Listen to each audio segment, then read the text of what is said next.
Hi everyone, this is Alina from Jobbins Training. Today I am here with a new roleplay card. So the setting is a mental health clinic, and there you are seeing a 45-year-old female. So she's working in a company, and she's having a high stressful job. So related to that, she's having some physical difficulties. So that's why she is here. Now your task is to ask and collect some histories regarding her condition.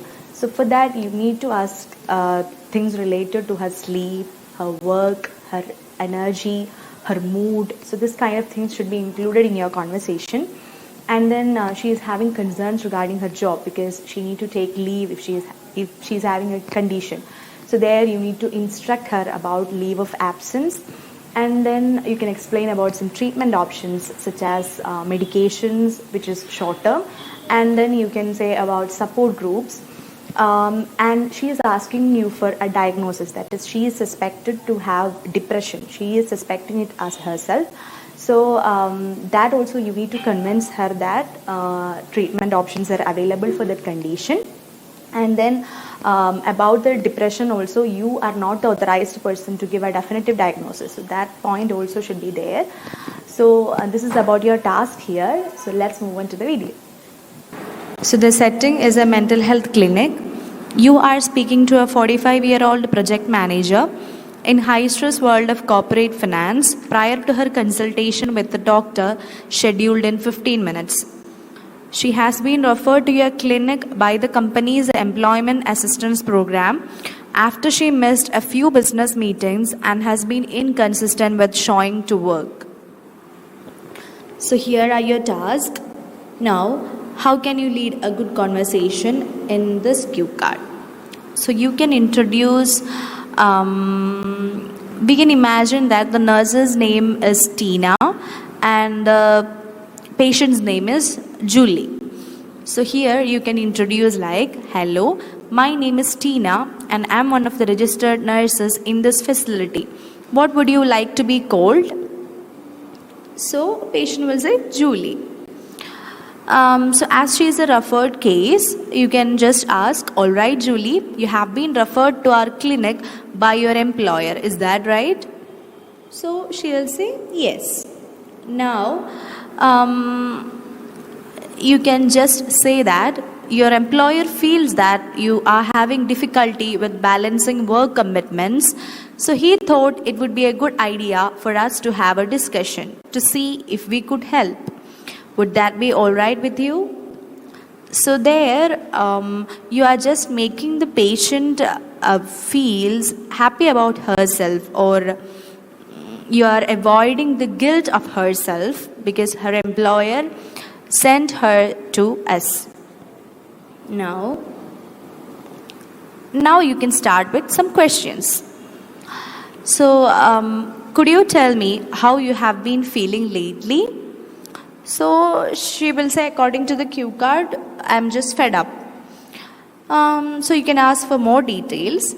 Could you give me more details about what's been going on? So her main problem is that she can't cope with her work and her family. So that she will say. So you can just say, I'm sorry to hear that. Would it be okay if I asked you more detailed questions about how you have been feeling? You need to know more about that one. Then only you can help her. Then you can start asking questions regarding her mood first. So let's start by talking about your mood first. How have you been feeling in yourself for the last few weeks? So as I said, patient will say, I'm fed up and everything seems like it's black. It's like slogging through life. It is there in the cue card.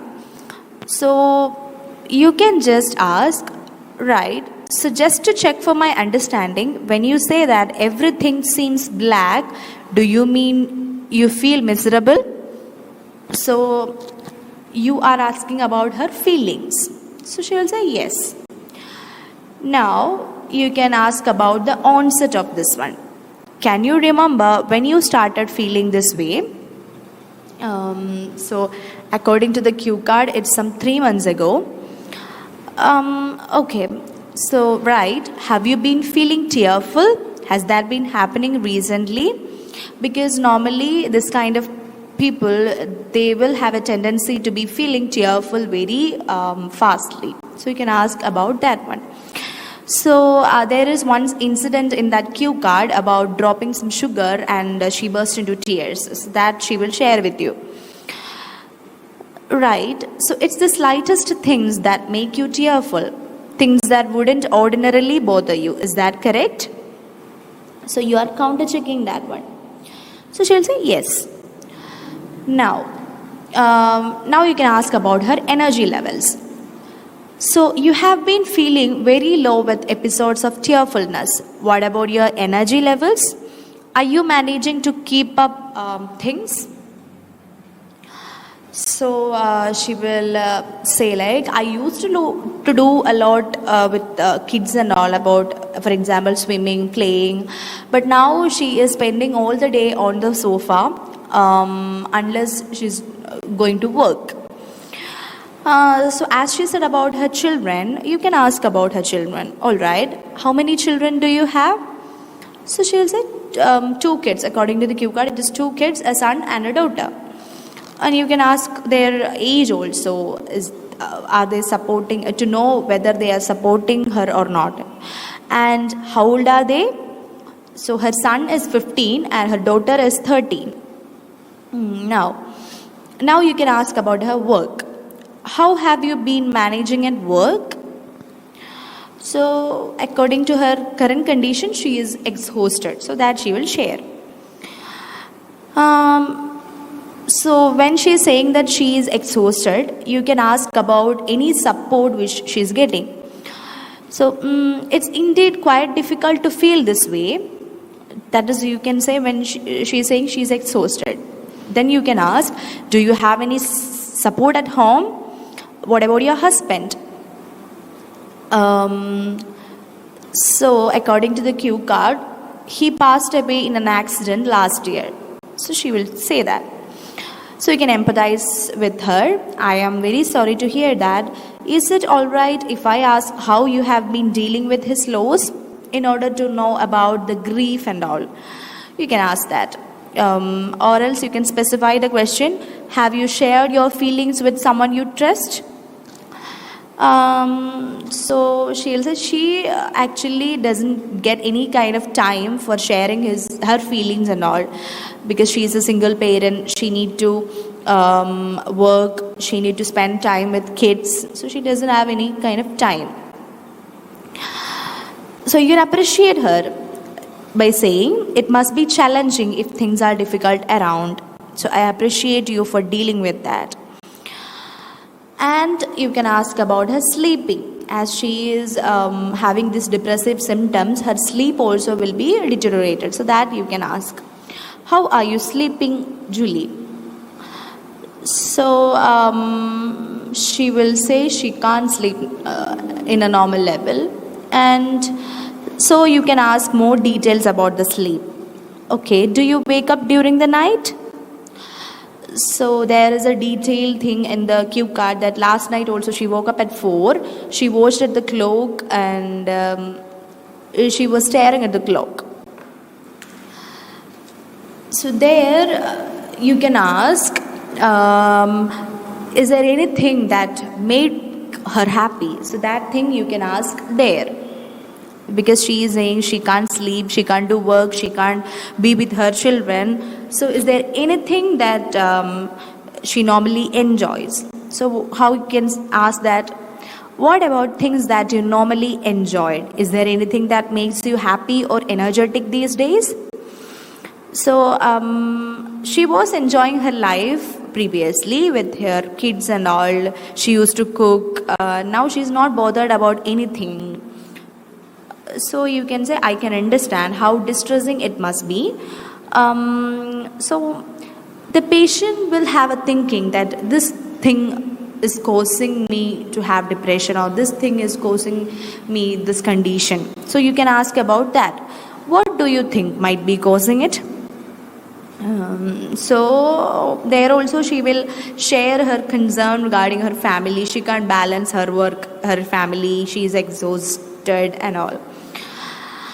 So you can just ask about self-harming. There is the importance of self-harming because it is the most extensive thing which a patient who's having depression can do. So you can ask, okay Julie, I know how painful this is for you to talk about it. I need to ask a rather difficult question and one that I would ask any more in your situation. Have things ever been so bad or low that you thought about harming yourself? So there she did that. So she'll say no. Then you can appreciate her. That's good. Thank you for telling me how you have been feeling. Now, after asking all the questions, after collecting all the histories, now you can arrange for the meeting with the doctor. So you can say the doctor will see you shortly. In the meantime, you could ask me any questions that you have on your mind. So at that time, patient is having a concern about depression. She read something online and she is thinking that she is having depression. So you can say, I'm sorry, Mr. Julie, I cannot answer that. It's not within my scope of practice. Only the doctor will be able to give a definitive diagnosis. However, just to reassure you, if that is the case, it is curable and you will be given adequate treatment until you get back on your feet, coping easily with routine events and feeling as normal as possible. And there she is having a concern about losing her job because now she is having a disease condition. If she is having a disease condition, she need to take leave. So she is having that concern. So you can say, I understand your concerns about the job. If deemed necessary, the doctor can write a note to your employer for a leave of absence. So she will agree with you. And she may ask treatments for depression also.